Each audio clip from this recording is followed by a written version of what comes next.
कहते हैं धर्म से बड़ा कुछ नहीं, और फिर अगर है भी तो वो है कर्म। महाभारत युद्ध से पहले एक बार श्री कृष्ण धृतराष्ट्र के पास गए और उससे बोला हमें ज्यादा कुछ नहीं चाहिए, बस हमारे 5 हिस्से की जमीन हमको दे दो। तो शकुनी मामा बोले, किस चीज की बात कर रहे हैं आप? छलिए हैं बहुत बड़े। भगवान श्री कृष्ण वहां से चले गए।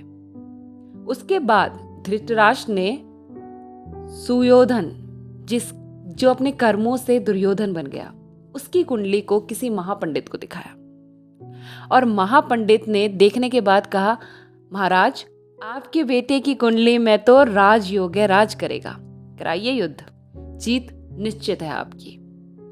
और वही महाभारत का युद्ध हुआ। जब कौरव हारने लगे तो धृतराष्ट्र ने फिर से उस पंडित को बुलवाया और कहा, तुम तो कह रहे थे कि हम जीत जाएंगे, ये क्या हो रहा है?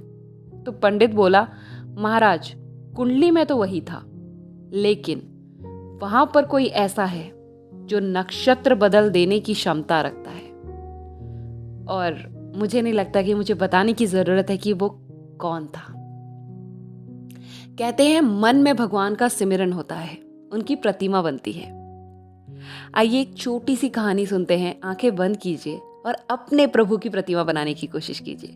देखिए कैसे भगवान का रूप आपकी आंखों में अलौकिक होता है।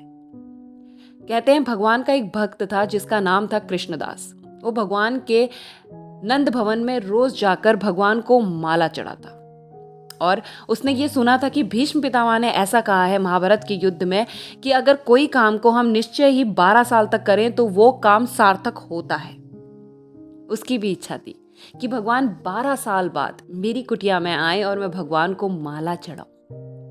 वो भगवान के मंदिर जब भी जाता भगवान के कान में कहता, प्रभु अब 11 साल बचे हैं, 1 साल और बीत गया, प्रभु 10 साल बचे हैं, 1 साल और बीत गया, भगवान 9 साल बचे हैं।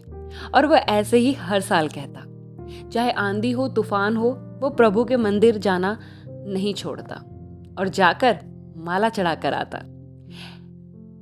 ऐसे ही 12 साल बीत गए। आखिरी दिन कह आया, प्रभु मैं 12 साल तक आया, अब आप कल मेरी कुटिया में आएंगे।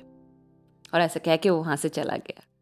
भगवान के भक्त भगवान से ऐसे ही बात करते हैं, ऐसे ही हक जमाते हैं अपने ठाकुर जी पे।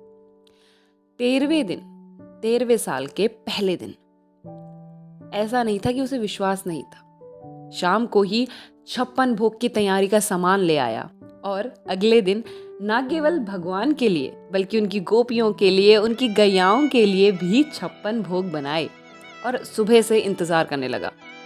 जब सुबह से दोपहर हो गई तो ये सोचा कोई बात नहीं, क्या पता प्रभु बहुत बिजी हो, बहुत से लोग आते हैं उनसे मिलने के लिए, आ जाएंगे। और दोपहर से शाम हो गई, प्रभु नहीं आए। अब वो समझ गया था कि भगवान आएंगे नहीं, इसीलिए उसने अपने 56 भोगों की पोटली बांधी, भगवान की माला की पोटली बांधी और लटका कर कुटिया को लगाया ताला, बरसाने को चला गया राधा रानी के पास। जब जाने लगा, जाता रहा तो पीछे से किसी ने आवाज दी, बाबा कहाँ जा रहे हैं? आगे गायों का झुंड है, रुक जाइए। लेकिन बाबा कहाँ सुनने वाले, बाबा आगे चलते रहे। फिर से आवाज लगाई, रुकिए बाबा। तो बाबा ने जब पलट के देखा तो एक सांवला सलोना, मृगनैनी आंखें, घुंघराले बाल, लाठी लिए हाथ में, सिर पे पगड़ी, रुकिए बाबा, ऐसे बोला। तो बाबा ने कहा, तुम कौन? तो बोला, बाबा मैं तो हूं एक ग्वाला, आइए बैठिए मेरे साथ थोड़ी देर, जब तक गाय यहाँ जाती नहीं है, नहीं तो वहां कुछ ले जाएंगे। तो बैठ गया।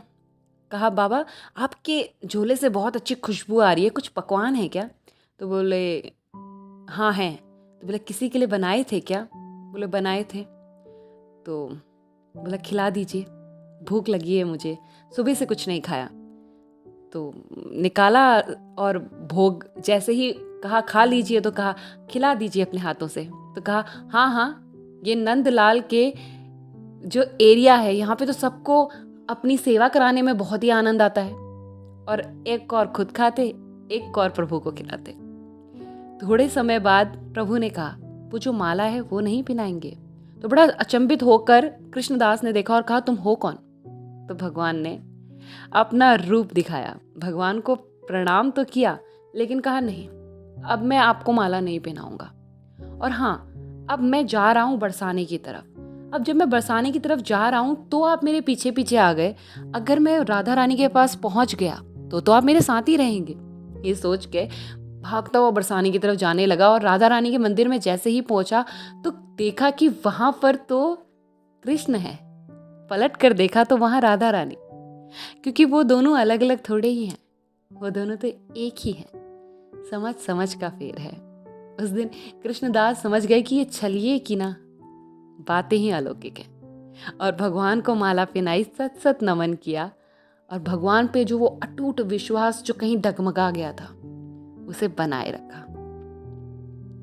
मैं समझ पा रही हूँ कि भगवान पे विश्वास डगमगाने में देर नहीं लगती, क्योंकि हम ऐसे समाज में हैं जहाँ पर चीज़ें सडन चेंज होती हैं। मगर आप अगर विश्वास थोड़ा भी बनाए रखेंगे ना तो नैया डूबने से पहले संभल जाएगी। इतना तो विश्वास मुझे भी है। कहानी पसंद आए तो लाइक